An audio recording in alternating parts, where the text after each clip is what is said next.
கர்த்தருடைய நாமத்துக்கு மகிமை உண்டாவதாக. அநேக வருடங்களுக்கு பின்பதாக நாங்கள் தமிழ் சுவிசேஷ கூட்டத்தில் தேவனுடைய வார்த்தையை பகிர்ந்து கொள்வதற்கு தேவன் கொடுத்திருக்கும் கிருபைக்காக நாங்கள் தேவனுக்கு நன்றி செலுத்துகிறோம். நாங்கள் பாடினிருந்த கடைசி பாடலில் இப்படியான ஒரு வரிகளை நாங்கள் பார்க்கிறோம். என் சுவாமி கிறிஸ்து சிலுவையில் மரித்தார், என் பாவம் போக்கிடவே. உலகத்தை வெறுத்து நிந்தைகள் சகித்து நித்திய மகிமை பெறுவேன்.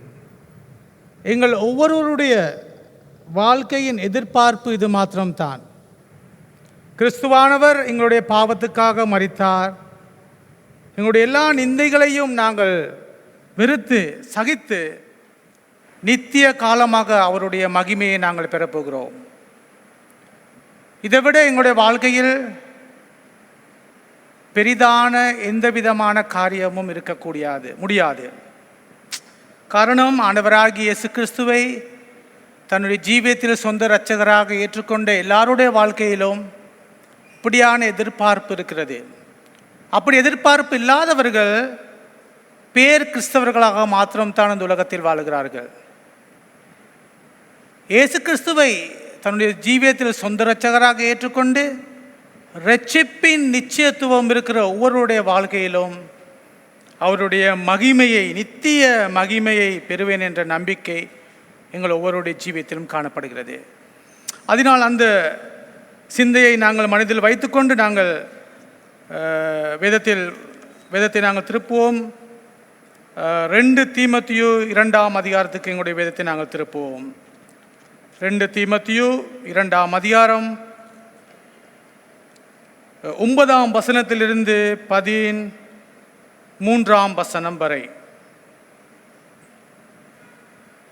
நான் வாசிக்கும் போது உங்களுடைய வேதாகமத்தில் கவனமாக நீங்கள் கவனித்துக் கொள்ளுங்கள். 2 தீமோத்தேயு 2ஆம் அதிகாரம் 9ஆம் வசனத்திலிருந்து 13ஆம் வசனம் வரை. இந்த சுவிசேஷத்தின் நிமித்தம் நான் பாதகனைப் போல கட்டப்பட்டு துன்பத்தை அனுபவிக்கிறேன். தேவ வசனமோ கட்டப்பட்டிருக்கவில்லை. ஆகையால் தெரிந்து கொள்ளப்பட்டவர்கள் கிறிஸ்து இயேசுவினால் உண்டான இரட்சிப்பை நித்திய மகிமையோடு பெற்றுக்கொள்ளும்படி சகலத்தையும் அவர்கள் நிமித்தமாக சகிக்கிறேன். இந்த வார்த்தை உண்மை உள்ளது. என்னவெனில், நாம் அவரோடு கூட மரித்தோமானால் அவரோடு கூட பிழைத்தும் இருப்போம். அவரோடு கூட பாடுகளை சகித்தோமானால் அவரோடு கூட ஆளுகையும் செய்வோம்.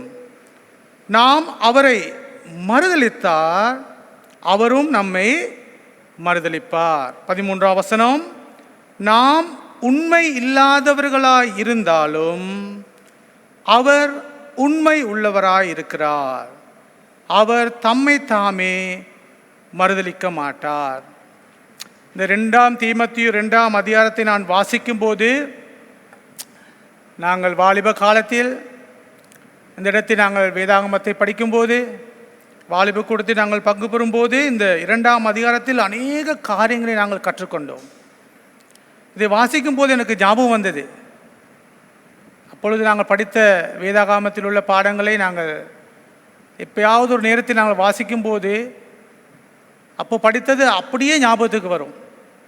ஏன்னு சொன்னால், நாங்கள் அவ்வளோ கஷ்டப்பட்டு அதை படித்தோம். ஏச்சி வாங்கி படித்தோம். தூசத்தில் மட்டும்தான் ஏச்சலை, வேறு எல்லா மிருகத்தையும் சொல்லி ஏசி நாங்கள் படித்தோம். ஏன்னு சொன்னால், அப்படி படித்த அந்த வசனங்கள் இன்னும் வரை நான் நினைக்கிறேன் சாகும் வரை அது ஞாபகத்தில் இருக்கும். அவ்வளவு பெருமதியான காலங்கள் அது. நான் அதை வாசிக்கும் போது, என் குமாரனே, நீ கிறிஸ்து இயேசுவில் உள்ள கிருபையில் பலப்படு. எப்படி நாங்கள் பலப்பட முடியும்? 7 காரியங்கள் இருக்கிறது. இதில் அநேக காரியங்களை கற்றுக்கொள்ளலாம் இந்த வசனத்தில். ஆனால் இன்றைய நாளில் இந்த 9ஆம் வசனத்திலிருந்து 12ஆம் வசனம் வரை வாசிக்கும் போது, இந்த தீமோத்தேயுடைய சுவிசேஷத்தை குறித்தும் தீமோத்தேயுடைய ஊழியத்தை குறித்தும், அதே போல் அவருடைய துன்பங்களை, அவர் அனுபவித்த துன்பங்களை குறித்தும், அதற்கு பிறகு அவருடைய ஊழியம் எப்படியாக செல்ல வேண்டும், தேவனுடைய வார்த்தை எப்படியாக செல்ல வேண்டும் என்கிற ஒரு அக்கறையை குறித்தும் நாங்கள் பார்க்கக்கூடியதாக இருக்கிறது. அவர் சொல்லுகிறார் இப்படி, இந்த சுவிசேஷத்தின் நிமித்தம் நான் பாதகனைப் போல கட்டப்பட்டு துன்பத்தை அனுபவிக்கிறேன், தேவ வசனமோ கட்டப்பட்டு இருக்கவில்லை. அவர் துன்பப்படுகிறார் சுவிசேஷத்துக்காக, ஆனாலும் தேவனுடைய வசனம் கட்டப்பட்டிருக்கவில்லை. பாருங்கள், அவருடைய அக்கறை பாருங்கள். அடுத்தது, ஆகையால் தெரிந்து கொள்ளப்பட்டவர்கள் கிறிஸ்து இயேசுவினால் உண்டான இரட்சிப்பை நித்திய மகிழ்ச்சியோடு பெற்றுக்கொள்ளும்படி சகலத்தையும் அவர்கள் நிமித்தமாக சகிக்கிறேன். பாருங்கள் எவ்வளவு உன்னதமான அவருடைய ஊழியம் என்று சொல்லி. அவர் என்ன செய்கிறார்? இந்த ஊழியத்துக்காக துன்பங்களை அனுபவிக்கிறார். நான் இந்த துன்பங்களை அனுபவிக்கிறேன்,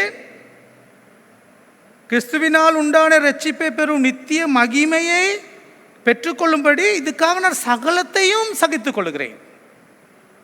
அடுத்த வசனம் சொல்லப்படுங்க, அவர்களோட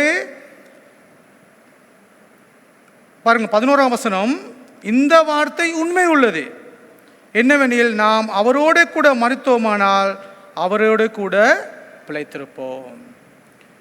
இப்படி வல்லமை உள்ள மிகவும் பிரசித்தி வாய்ந்த இந்த பவுல் அவருடைய ஊழியத்தில் இப்படியான பாடுகளை அனுபவித்து, அவருடைய ஊழியக்காரர்களை குறித்து, அவருடைய ஊழியத்தை குறித்து, முன்னோக்கி செல்லக்கூடியதான வழிகளை குறித்து இவர் பேசும்போது 13ஆம் வசனத்தில் இப்படியான ஒரு வசனத்தை பேசுகிறார். என்ன சொல்லுகிறார்? நாம் உண்மை இல்லாதவர்களாயிருந்தாலும் அவன் சொன்னா தேவன் உண்மை உள்ளவராக காணப்படுகிறார். இதுதான் என்னுடைய மனதை தொட்ட ஒரு வசனம். நாங்கள் எப்பொழுதுமே உண்மை உள்ளவர்கள் இல்லை. அநேக தடவைகளில் எங்களுடைய உண்மையை நாங்கள் பரிசோதித்து பார்க்கும்போது நாங்கள் தோல்வி அடைகிறோம். அநேக தடவை நாங்கள் தோல்வி அடைகிறோம். பவுலுடைய ஊழியமும் அப்படித்தான், பவுலுடைய ஜீவியத்திலும் அப்படித்தான். ஆனால் அவர் என்ன சொல்கிறார்? வல்லமேல ஊழியக்காரன் என்ன சொல்கிறார்? நாம் உண்மை இல்லாதவர்களாக இருந்தாலும் தேவன் அவர் உண்மை உள்ளவராக காணப்படுகிறார். இதுதான் மிக முக்கியமான ஒரு காரியம். எங்களுடைய வாழ்க்கையை நாங்கள் எவ்வளவாக செய்தாலும் தேவனுடைய உண்மை தன்மைக்கு முன்பதாக எல்லாமே இரண்டாவதாக காணப்படுகிறது. தேவனுடைய உண்மை தன்மையை எங்களால் வர்ணிக்க முடியாது. எங்களுக்குள்ள ஞானத்தினால் ஒரு சில காரியங்களை மாத்திரம் நாங்கள் கற்றுக்கொள்ள முடியும். அவர் அவ்வளவு உண்மையுள்ள தேவனாக காணப்படுகிறார்.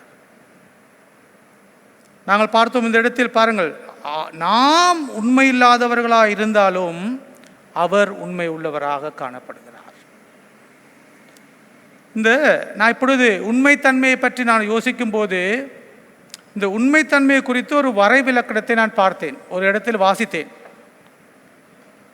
அது பாருங்கள் மிக அழகாக கூறப்பட்டிருக்கிறது. ஒரு மனிதன் நினைக்கிறான் இதுதான் உண்மைத்தன்மை என்று சொன்னால் இப்படி தான் இருக்கும் அப்படி சொல்ல ஒரு மனிதன் யோசிக்கிற ஒரு கண்ணோட்டத்தை நான் பார்த்தேன்.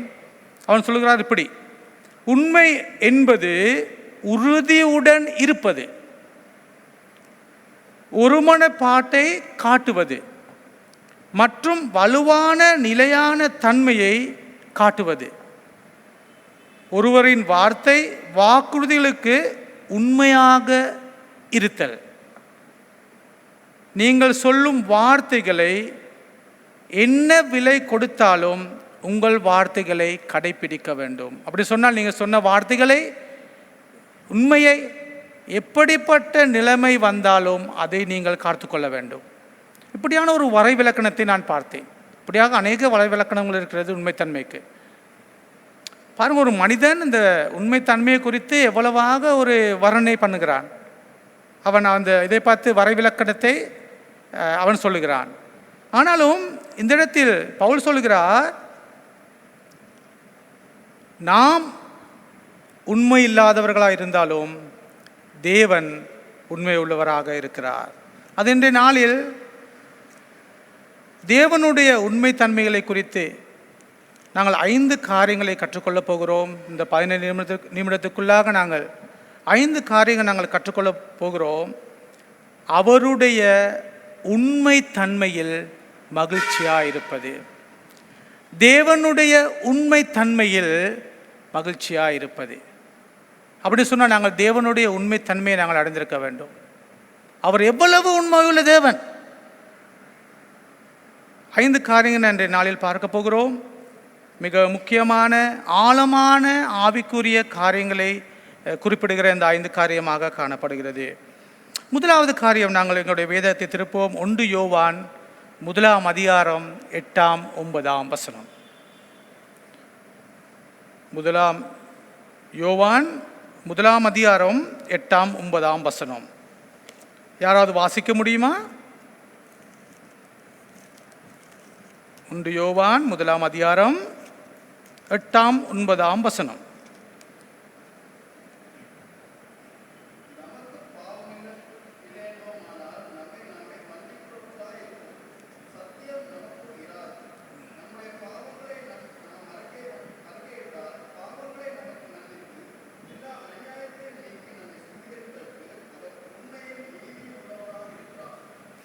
இந்த இடத்தில் தேவனுடைய உண்மை தன்மையை மிக தெளிவாக விளக்கி கூறப்படுகிறது. இந்த எப்படிப்பட்ட இந்த உண்மைத்தன்மை என்று சொன்னால், தேவன் எங்களை மன்னிப்பதில் உண்மை உள்ளவராக காணப்படுகிறார். மன்னிப்பதில் உண்மை உள்ளவர். பாருங்கள், இந்த சொல்லப்படுகிறது, நம்முடைய பாவங்களை நாம் அறிக்கையிட்டால். இந்த அறிக்கையிடுகிற சொன்னால் என்ன? நான் என்னுடைய பாவத்தை பொறுப்பெடுத்துக் கொள்ள வேண்டும். நான் ஒரு பாவி என்று சொல்லி நான் பொறுப்பெடுக்காவிட்டால் ஒன்றும் செய்ய முடியாது. நான் ஒரு பாவி. அதே மாதிரி அந்த பாவத்தை நான் ஏற்றுக்கொள்ள வேண்டும். பொறுப்பெடுக்கிற மட்டும் இல்லை, நான் ஏற்றுக்கொள்ள வேண்டும்.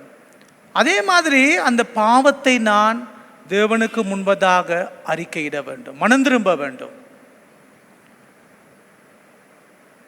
மத்தேயு 28 அதிகாரம் சொல்லப்படுகிறது, நீதிமொழிகள் 28 அதிகாரம் சொல்லப்படுகிறது, தன்னுடைய பாவங்களை மறைக்கிறவன் வாழ்வடைய மாட்டான், அவைகளை அறிக்கை செய்து விட்டு விடுகிறவனோ இரக்கம் பெறுவான். இந்த வசனம் மிக மிக ஆழமான ஒரு வசனம். பாவங்களை அறிக்கையிடுகிறவனுக்கு இரக்கம் கிடைக்காது. தன்னுடைய பாவங்களை அறிக்கை செய்து விட்டு விடுகிறவனுக்கு தான் இரக்கம் கிடைக்கும். அநேக கிறிஸ்தவருடைய வாழ்க்கையில் பாவங்களை அறிக்கையிடுவது அது ஒவ்வொரு நாளும் செய்கிற ஒரு காரியமாக காணப்படுகிறது. ஆனாலும் பாவங்களை விட்டு விடுவது மிக மிக மிக குறைவானதாக காணப்படுகிறது. உங்களுடைய வாழ்க்கையிலும் என்னுடைய வாழ்க்கையிலும் தேவனுடைய கிருபை தேவை என்று சொன்னால், தேவனுடைய சமாதானம் சந்தோஷம் தேவை என்று சொன்னால், எங்களுடைய பாவங்களை அறிக்கையிடுகிறது மாத்திரமல்ல, எங்களுடைய பாவங்களை நாங்கள் விட்டுவிட வேண்டும், சம்பூர்ணமாக விட்டுவிட வேண்டும். அப்பொழுது தான் தேவனுடைய கிருபையை நாங்கள் பெற்றுக்கொள்ள முடியும், தேவனுடைய சமாதானத்தை நாங்கள் பெற்றுக்கொள்ள முடியும், தேவனுக்குள்ளாக இருக்கும் அந்த ஐக்கியத்தை எங்களால் பெற்றுக்கொள்ள முடியும். இல்லாவிட்டால் ஒவ்வொரு நாளும் எங்களுடைய பாவங்களை மாத்திரம் நாங்கள் அறிக்கை செய்து கொண்டிருந்தால் தேவனுடைய இரக்கத்தை எங்களால் பெற்றுக்கொள்ள முடியாது.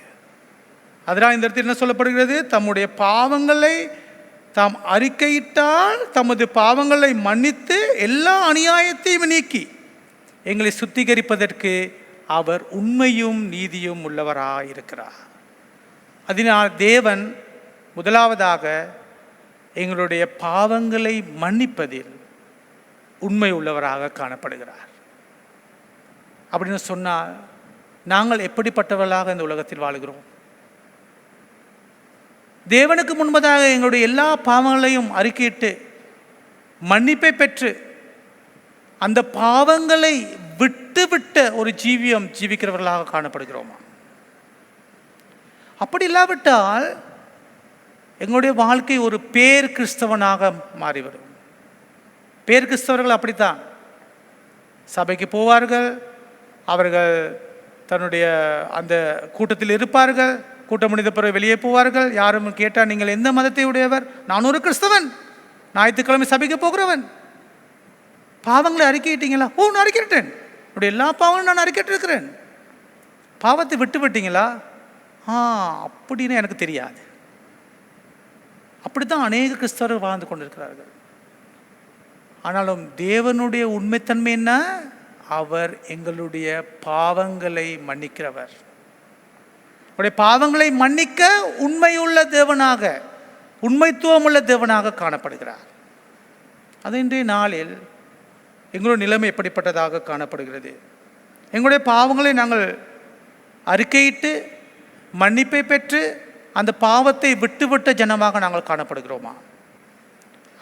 அப்படி இல்லை என்று சொன்னால் இன்றைய நாளில் எங்களுடைய பாவங்களை நாங்கள் தேவனுக்கு முன்பதாக அறிக்கையிட வேண்டும். அதை நாங்கள் விட்டுவிட வேண்டும். அப்பொழுது தேவ கிருபையை நாங்கள் பெற்றுக்கொள்ளலாம்.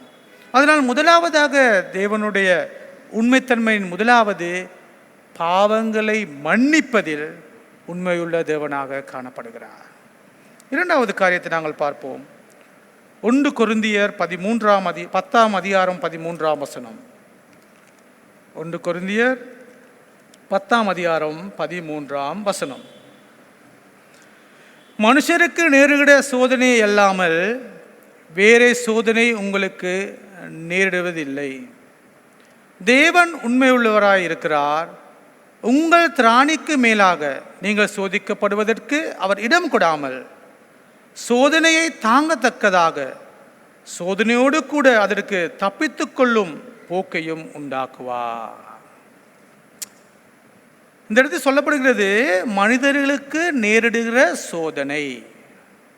அநேக தடவைகள் நாங்கள் நினைக்கிறது எனக்கு மாத்திரம்தான் இந்த சோதனை இருக்கிறது, எனக்கு மாத்திரம்தான் இந்த பிரச்சனை இருக்கிறது, வேறு யாருக்கும் இல்லை. இந்த சோதனையானது எல்லா மனிதர்களுக்கும் இருக்கிறது உண்டு. அது பொதுவானது, எல்லா மனிதருக்கும் இருக்கும். ஆண்டவரை ஏற்றுக்கொண்டவர்களுக்கும் ஏற்றுக்கொள்ளாதவர்களுக்கும் எல்லாருக்கும் சோதனைகள் இருக்கிறது. ஆனாலும் ஆண்டவரை ஏற்றுக்கொண்டவர்களுக்கு மிக நல்ல ஒரு செய்தி இருக்கிறது. என்ன சொல்லப்படுகிறதுல, தேவன் அதிலிருந்து எங்களை தப்புவிப்பதற்கான வழிகளை கொடுக்கிறார். அப்படின்னா தப்பித்துக்கொள்ளும் போக்கை கொடுப்பதற்கான சந்தர்ப்பத்தை தேவன் எங்களுக்கு கொடுக்கிறார். அப்படி சொன்னால் இரண்டாவது காரியம், எங்களை சந்திப்பதில் உண்மை உள்ளவர், அந்த சோதனையில் இருந்து தப்பித்துக் கொள்ளக்கூடியதான வழியை காட்டுவதில் உண்மை உள்ளவராக காணப்படுகிறார். பாருங்கள் எவ்வளவு பெரிய தேவன் எங்களுக்கு இருக்கிறார் என்று சொல்லி. எங்களுடைய பாவங்களை அவர் மன்னிப்பதில் உண்மை உள்ளவராக காணப்படுகிறார். அதே போல் சோதனைகளின் மத்தியில் நாங்கள் சென்று கொண்டிருந்தாலும் அந்த சோதனைக்குள்ளாக எங்களை தப்பித்து கொள்ளக்கூடியதான வழியை கொடுப்பதில், சந்தர்ப்பத்தை கொடுப்பதில் உண்மை உள்ளவராக காணப்படுகிறார். மூன்றாவது காரியம் 1 தெசலோனிக்கேயர் 5ஆம் அதிகாரம். 1 தெசலோனிக்கேயர் 5ஆம் அதிகாரம்.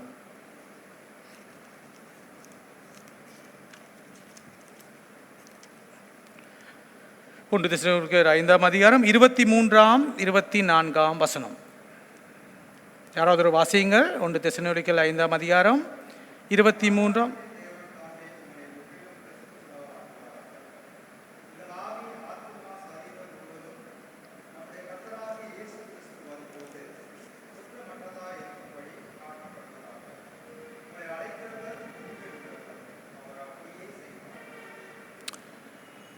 மூன்றாவது தேவன் எப்படி உண்மை உள்ளவராக காணப்படுகிறார் என்று சொல்லி பார்க்கும்போது இந்த வசனம் சொல்லுகிறது, பரிசுத்தப்படுத்துவதில், தூய்மைப்படுத்துவதில் தேவன் உண்மை உள்ளவராக காணப்படுகிறார்.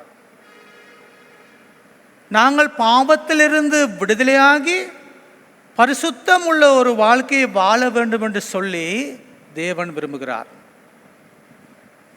எங்களை பரிசுத்தப்படுத்துவதற்கு, தூய்மைப்படுத்துவதற்கு தேவன் உண்மை உள்ளவராக காணப்படுகிறார்.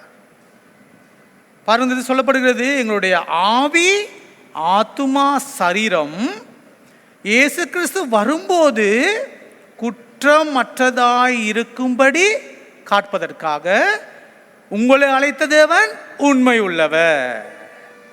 அதனால் மூன்றாவது காரியம், தேவன் எதில் உண்மை உள்ளவராக காணப்படுகிறார் என்று சொன்னால், எங்களை பரிசுத்தப்படுத்துவதில், எங்களை தூய்மைப்படுத்துவதில். ஏன் எங்களை பரிசுத்தப்படுத்த வேண்டும்? ஏன் நாங்கள் தூய்மையாக இருக்க வேண்டும்? தேவன் பரிசுத்தம் உள்ளவராக இருக்கிறார், நீங்களும் பரிசுத்தம் உள்ளவர்களாக இருங்கள். பரிசுத்தம் இல்லாமல் தேவனை துதிப்பது கூடாத காரியம். பரிசுத்த அலங்காரத்துடனே கர்த்தரை தொழுது கொள்ளுங்கள். இந்த பரிசுத்தம் என்று சொல்லப்படும் போது நாங்கள் ஆண்டவராக இயேசு கிறிஸ்து பிள்ளை என்று சொன்னால் எங்களுடைய வாழ்க்கை மிக மிக மிக முக்கியமானது உண்டு. ஏனால் எங்களை பரிசுத்தப்படுத்துவதற்கு தேவன் உண்மை உள்ளவராக இருக்கிறார். எப்பொழுது வரை? அவருடைய வருகை மட்டும். இயேசு கிறிஸ்து வரும்போது எங்களுடைய ஆவி, ஆத்துமா, சரீரம் முழுவதும் பரிசுத்தம் உள்ளதாக காணப்பட வேண்டும். இயேசு கிறிஸ்து வரும்போது மட்டும். இயேசு கிறிஸ்து வரும்போது நாங்கள் இருக்கணும் ஆயத்தமாக. அப்படி சொன்னால் மூன்றாவது காரியம், எங்களுடைய தேவன் எங்களை பரிசுத்தப்படுத்துவதில் உண்மை உள்ளவராக காணப்படுகிறார். எங்களுடைய ஜீவியம் எப்படிப்பட்டதாக காணப்படுகிறது? நாங்கள் பரிசுத்தம் உள்ளவர்களாக எங்களுடைய ஜீவியத்தை நாங்கள் வாழ்கிறோமா? தேவனுக்கு முன்பதாக எங்களுடைய ஜீவியம் எப்படிப்பட்டதாக காணப்படுகிறது? மிக மிக முக்கியமான ஒரு காரியம். நாங்கள் கிறிஸ்தவர்கள் என்று சொல்லப்படுவதை விட நான் ஒரு பரிசுத்தவான் என்று சொல்லப்படுவது மிக மிக முக்கியமான ஒன்றாக காணப்படுகிறது. எல்லா இடமும் கிறிஸ்தவர்கள் இருக்கிறாங்க, பரிசுத்தவான்கள் அதிகமாக இல்லை, ஒரு சிலர் மாத்திரம் இருக்கிறாங்க. அதில் நீங்கள் நானும் இருக்கிறோமா? நீங்கள் நானும் பரிசுத்தம் உள்ளவர்களாக காணப்படுகிறோமா? அப்படி இல்லாவிட்டால் எங்களுடைய ஜீவியத்தை நாங்கள் யோசித்து பார்க்க வேண்டும். வருடக்கணக்காக நான் கிறிஸ்தவனாக காணப்படலாம், ஆனால் பரிசுத்தவானாக காணப்படாமல் இருக்கலாம். நான் வருடக்கணக்காக நான் சபைக்கு போயிருக்கலாம், தேவனுடைய வார்த்தையை கேட்டிருக்கலாம், அப்பத்திலும் பானத்திலும் நாங்கள் பங்கு பெற்றிருக்கலாம், ஆனால் நான் பரிசுத்தம் உள்ளவனாக காணப்படுகிறேனா? இப்படியான கேள்விகள் அடிக்கடி எங்களுடைய வாழ்க்கையில் வர வேண்டும். ஏன்னா நாங்கள் வாழ்கிற அந்த உலகம் பாவம் நிறைந்த உலகம். இதை விட்டு நாங்கள் இந்த வாசலை விட்டு வெளியே போகும்போது பாவத்தை தான் நாங்கள் சந்திக்கிறோம். இது மட்டுமல்ல, நாங்கள் வாழ்கிற எல்லா இடமும் பாவங்களை சந்திக்கிறோம். அப்படின்னு சொன்னால் பரிசுத்தமுள்ள வாழ்க்கை வாழ்வது மிக மிக முக்கியமானதாக காணப்படுகிறது. அதனால் மூன்றாவது காரியம், தேவன் எங்களை பரிசுத்தப்படுத்த உண்மை உள்ளவராக காணப்படுகிறார். நான்காவது காரியம், 2 தெசலோனிக்கேயர் பக்கத்தில் இருக்குது. 2 தெசலோனிக்கேயர் 3ஆம் அதிகாரம் 2ஆம் 3ஆம் வசனம். 2 தெசலோனிக்கேயர் 3ஆம் அதிகாரம் 2ஆம் 3ஆம் வசனம். வாசிங்க யாராவது எடுத்தா.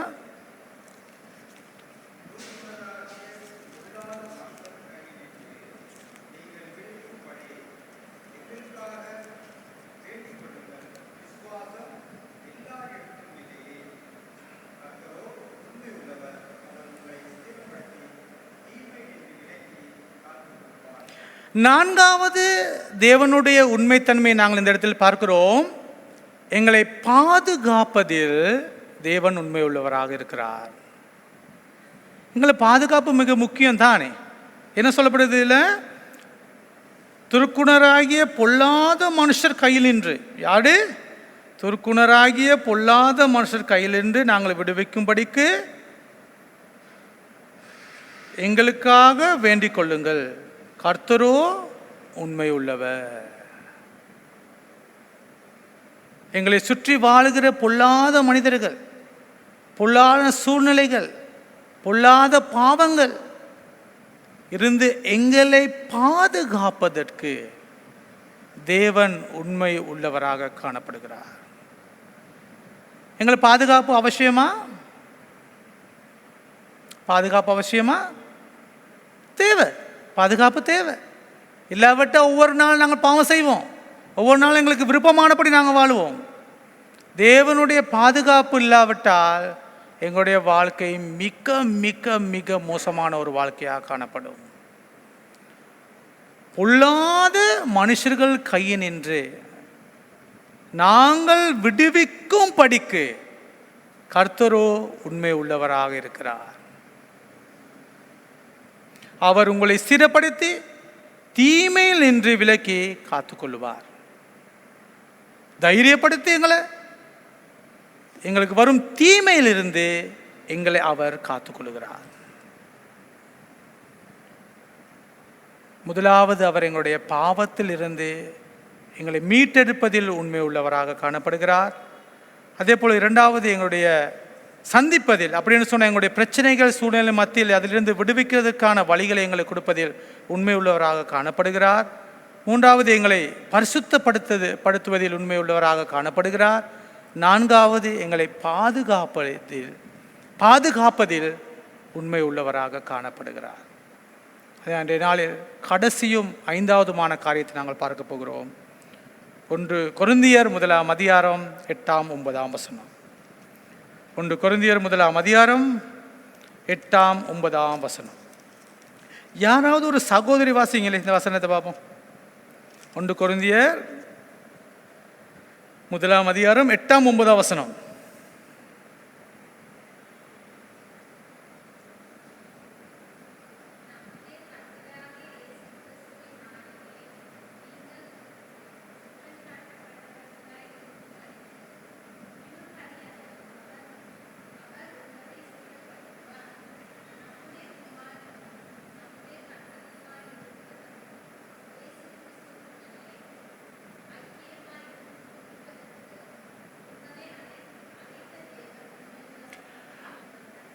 ஆண்டவராகிய இயேசு கிறிஸ்துவோடு ஐக்கியமாய் இருப்பதற்கு உங்களை அழைத்த தேவன் உண்மை உள்ளவர். அதுக்கு நல்ல ஒரு வசனத்தை சொல்றேன், விடாமுயற்சியில் உண்மை உள்ளவர் அப்படின்னு சொன்னால், விடாமுயற்சியோடு நாங்கள் கிறிஸ்துவோடு ஐக்கியப்பட்டிருக்க வேண்டும். நாங்கள் கிறிஸ்துவோடு ஐக்கியப்பட்டிருக்கிறோம் சொல்கிறோம், தொடர்ந்து நாங்கள் ஐக்கியப்பட்டிருப்பதில்லை. அநேக தடவை நான் கிறிஸ்துவானவரை மறுதளித்து விடுவோம், மறந்து விடுவோம். எங்களுடைய தேவைகளை, எங்களுடைய வேலைகளை நாங்கள் செய்து கொண்டிருப்போம். ஆனால் இந்த இடத்தில் தேவன் எதில் உண்மை உள்ளவராக இருக்கிறார்? இயேசு கிறிஸ்துவோடு எங்களை ஐக்கியப்படுவதற்கு ஒவ்வொரு நாளும் விடாமுயற்சி, ஒவ்வொரு நாளும் கிறிஸ்துவோடு நாங்கள் ஐக்கியப்பட வேண்டும். அவருடைய வார்த்தையோடு நாங்கள் ஐக்கியப்பட வேண்டும். ஜெபத்தில் நாங்கள் ஐக்கியப்பட வேண்டும். அவருடைய வழிநடத்துதலை நாங்கள் கேட்க வேண்டும். அவர் என்னத்தை சொல்லுகிறாரோ அதை நாங்கள் செய்ய வேண்டும். இதுதான் கிறிஸ்துவோடு நாங்கள் ஐக்கியமாக இருப்பது. எங்களுடைய வாழ்க்கையில் நாங்கள் இதை செய்தாலும் கிறிஸ்து என்ன சொல்லுகிறாரோ அதை செய்கிறவர்களாக காணப்பட வேண்டும். அந்த ஐக்கியத்துக்குள்ளாக செல்லுவதற்கு தேவன் உண்மை உள்ளவராக காணப்படுகிறார். அப்படி என்று சொன்னால், உங்களுடைய என்னுடைய ஜீவியம் கிறிஸ்துவானவோடு கூட எவ்வளவு ஐக்கியம் உள்ளதாக காணப்படுகிறது. கிறிஸ்துவானவர் எங்களுடைய ஜீவியத்தில் எந்த இடத்தில் இருக்கிறார்? எந்த இடத்தில் இருக்கிறார்? காலையில் அரை மணி நேரம் மாத்திரமா கிறிஸ்துவானவர் உங்களோடு இருக்கிறார்? காலை எழும்பி வேதத்தை வாசிக்கிறோம், அரை மணி நேரம் ஜெபிக்கிறோம், அவ்வளவு தானே கிறிஸ்துவானவர் உங்களோடு இருக்கிறார்? உங்களோட வாழ்நாள் முழுவதும் கிறிஸ்துவானவர் உங்களோடு இருக்கவில்லையா? அவரோடு நீங்கள் ஐக்கியப்படவில்லையா? இந்த இடத்தில் அப்படி சொல்லவில்லை. இயேசு கிறிஸ்துவோடு ஐக்கியமாக இருப்பதற்கு காலையில் மாத்திரம் தேவன் உண்மை உள்ளவராக இருக்கிறார். அப்படிதான் சொல்லப்படுது. இயேசு கிறிஸ்துவோடு ஐக்கியமாக இருப்பதற்கு காலையில் மாத்திரம் தேவன் உண்மை உள்ளவராக இருக்கிறார். அப்படியா இருக்கு? எப்படி இருக்கு? எப்பன்னு சொல்லல. ஐக்கியமாக இருப்பதற்கு உங்களை அழைத்த தேவன் உண்மை உள்ளவர். ஒவ்வொரு நாளும், ஒவ்வொரு நிமிடமும், ஒவ்வொரு நொடியும் கிறிஸ்துவோடு நாங்கள் ஐக்கியப்பட்டவர்களாக காணப்பட வேண்டும். அதுக்குத்தான் தேவன் எங்களை அழைத்திருக்கிறார். அதுக்குத்தான் உங்களை அவருடைய பிள்ளையாக தேர்ந்தெடுத்திருக்கிறார். அப்படின்னு சொன்னால் எங்களுடைய வாழ்க்கையை பற்றி நாங்கள் யோசித்து பார்க்க வேண்டும். எங்களுடைய வாழ்க்கை எப்படிப்பட்டதாக காணப்படுகிறது? எங்களுடைய வாழ்க்கை இரட்சிப்பில் ஆரம்பித்த எங்களுடைய வாழ்க்கை முடிவு பரியந்தம் இயேசு கிறிஸ்துவானவர் வரும் வரை உங்களுடைய ஆவி, ஆத்மா, சரீரம் பரிசுத்தமுள்ளதாக காணப்பட வேண்டும். அவரோடு கூட நாங்கள் பரிசுத்தமுள்ள வாழ்க்கை வாழ்வோம், அது வேற கதை. ஆனால் இந்த உலகத்தில் வாழும்போது இரட்சிப்பில் ஆரம்பித்த எங்களுடைய ஆவிக்குரிய ஜீவியம் இயேசு கிறிஸ்துவானவர் வரும் மட்டும் எங்களுடைய ஆவி, ஆத்மா, சரீரம் பரிசுத்தமுள்ளதாக காணப்பட வேண்டும். இதே தான் தேவன் எங்களிடம் விரும்புகிறார். இதே தான் தேவன் எங்களை விரும்புகிறார், வேறொன்றும் இல்லை. அதான் இன்றைய நாளில் எங்களுடைய வாழ்க்கையை நாங்கள் சோதித்து பார்க்கும் ஒரு நேரமாக காணப்படுகிறது. உங்களுடைய வாழ்க்கை தேவன் எவ்வளவு உண்மையுள்ளவராக காணப்படுகிறார்? எத்தனை சதவீதம் தேவன் உண்மையுள்ளவராக காணப்படுகிறார்? முக்கியம், 100க்கு 100 தேவன் உண்மையுள்ளவராக உங்களுடைய வாழ்க்கையில் காணப்பட வேண்டும். அதுதான் கிறிஸ்தவ வாழ்க்கை, அதுதான் விசுவாச வாழ்க்கை. எப்படிப்பட்ட சூழ்நிலையில் நாங்கள் செல்ல நேரிட்டாலும் எங்களுடைய வாழ்க்கையில் கிறிஸ்துவானவர் முதலாவது இடத்தில் இருக்க வேண்டும். கிறிஸ்துவானோடு ஐக்கியப்பட வேண்டும். நாங்கள் அடிக்கடி அவருக்கு முன்பதாக பரிசுத்தம் உள்ளவர்களாக நாங்கள் வாழ வேண்டும். அப்பொழுது மாத்திரம்தான் எங்களுடைய வாழ்க்கையில் தேவனுடைய உண்மை தன்மையை நாங்கள் அனுபவித்தவர்களாக வாழ முடியும். அன்றைய நாளில் இந்த காரியங்களை நாங்கள் ஞாபகத்தில் வைத்துக்கொள்வோம். இந்த காரியங்களை நாங்கள் எங்களுடைய வாழ்க்கையில் படிப்பது மாத்திரமல்ல, கேட்பது மாத்திரமல்ல, அதை எங்களுடைய வாழ்க்கையில் நாங்கள் செயல்படுத்த வேண்டும். அதை எங்களுடைய வாழ்க்கையை நாங்கள் கற்றுக்கொள்வது மாத்திரமல்ல, அதை எங்களுடைய வாழ்க்கையில் அடிக்கடி நாங்கள் செய்ய வேண்டும். எங்களுடைய வாழ்க்கையை நாங்கள் சரிப்படுத்திக் கொள்ள வேண்டும். நாளுக்கு நாள் எங்களுடைய வாழ்க்கையை நாங்கள் புதிதாக்க வேண்டும். தேவனுக்குள்ளாக நாளுக்கு நாள் தேவனுடைய வசனத்துக்குள்ளாக நாங்கள் வளர்ச்சி அடைய வேண்டும். தேவனுக்கும் ஐக்கியத்தை நாங்கள் நாளுக்கு நாள் வளர்ச்சி அடைய வேண்டும். அதுதான் கிறிஸ்தவ வாழ்க்கை. அநேக இடங்களில் ஆசீர்வாதத்தை பற்றி பேசுவாங்க, சுகத்தை பற்றி பேசுவாங்க, தசம பாகங்களை கொண்டு வாங்கன்னு சொல்லி பேசுவாங்க. இது எல்லா விடையும் முக்கியமானது தேவனுக்கும் எனக்கும் இருக்கும் தொடர்பு எப்படிப்பட்டதாக இருக்கிறது. தேவன் உண்மை உள்ளவர், நீங்கள் நான் எந்த பிரயோஜனமற்றவர்கள். எங்களை எடுப்பதற்கு ஒன்றுமே இல்லை. அவ்வளோ வல்லமையான பவுல் என்ன சொல்லுகிறார்? நாங்கள் உண்மை உள்ளவர்கள் அல்ல, தேவனும் உண்மை உள்ளவர். நாங்கள் எந்த விதமான உண்மையற்றவர்கள், நாங்கள் பொய்யர்கள், நாங்கள் பாவிகள். தேவன் உண்மை உள்ளவர். தேவனை பின்பற்றுகிற நீங்களும் நானும் எங்களுடைய வாழ்க்கையை நாங்கள் சரிப்படுத்திக் கொள்ள வேண்டும். தேவனோடு நெருங்கிய ஐக்கியத்தை நாங்கள் செல்ல வேண்டும். அப்பொழுது மாத்திரம்தான் தேவனுடைய இரக்கத்தை பெற்றுக்கொள்ள முடியும், தேவனுடைய ஆசீர்வாதத்தை பெற்றுக்கொள்ள முடியும். தேவனோடு இருக்கும் தொடர்பில் மாத்திரம்தான் எங்களுடைய வாழ்க்கையை நாங்கள் முன்னோக்கி செல்ல முடியும். அந்த நாளில் நாங்கள் எங்களுடைய வாழ்க்கையை இந்த வசனங்களை சோதித்து பார்த்து நாங்கள் எங்களுடைய வாழ்க்கையை நாங்கள் சரிப்படுத்திக் கொள்ளக்கூடியதான சந்தர்ப்பத்தை தேவன் எங்களுக்கு கொடுப்பாராக. நாங்கள் ஜெபிப்போம். கண்களை மூடி நாங்கள் ஜெபிப்போம். கிருபை நிறைந்த ஆண்டவரே, இந்த மாலை வேலைக்காக நாங்கள் உமக்கு நன்றி செலுத்துகிறோம். அன்பான ஆண்டவரே, நீர் உண்மை உள்ள தேவன். ஆண்டவரே, நாங்கள் உண்மையற்றவர்களாக இருந்த போதும் நீர் எங்களுடைய வாழ்க்கையில் உண்மையுள்ள தேவனாக இருக்கீங்க. அதற்காக உமக்கு ஸ்தோத்திரம், நன்றி செலுத்துகிறோம். ஆண்டவரே, எங்களுடைய பாவங்களை மன்னிப்பதில் நீங்கள் உண்மையுள்ளவராக இருக்கீங்க. ஆண்டவரே, எங்களை பரிசுத்தப்படுத்துவதில் நீங்கள் உண்மையுள்ளவராக இருக்கீங்க. ஆண்டவரே, எங்களை சோதனைகள் மத்தியில் தப்பித்துக் கொள்ளக்கூடியதான வழிகளை கொடுப்பதில் உண்மை உள்ளவராக இருக்கீங்க. ஆண்டவரே, அப்பா, நாங்கள் எவ்வளவாக உமக்கு முன்பதாக உண்மை உள்ளவராக காணப்படுகிறோம்.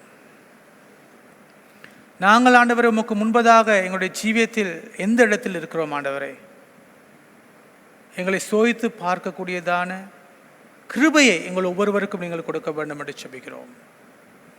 சோதித்து பார்த்த ஆண்டவரே, உமக்குள்ளாக அதிகமாக நெருங்கி வாழ்வதற்கு, அதிகமாக ஆண்டவரே உண்மையே நாங்கள் தஞ்சம் என்று அடைக்கலம் என்று ஆண்டவரே உம்மிடம் நாங்கள் நெருங்கி வாழ்வதற்கு எங்கள் ஒவ்வொருவருக்கும் உம்முடைய கிருபையை கொடுக்க வேண்டும் என்று ஜெபிக்கிறோம். வந்த ஒவ்வொருவர்களுக்காகவும் நாங்கள் நன்றி செலுத்துகிறோம். இந்த நேரத்தை உம்முடைய வசனத்துக்குள்ளாக கழிப்பதற்கு நீங்கள் கொடுத்த கிருபைக்காக உமக்கு நாங்கள் நன்றி செலுத்துகிறோம். எல்லா துதி ஸ்தோத்திரங்களையும் உம்முடைய பாதத்தில் வைத்து ஜெபிக்கிறோம். ஆண்டவர் ஆகிய இயேசு கிறிஸ்துவின் நாமத்தில் ஆமென்.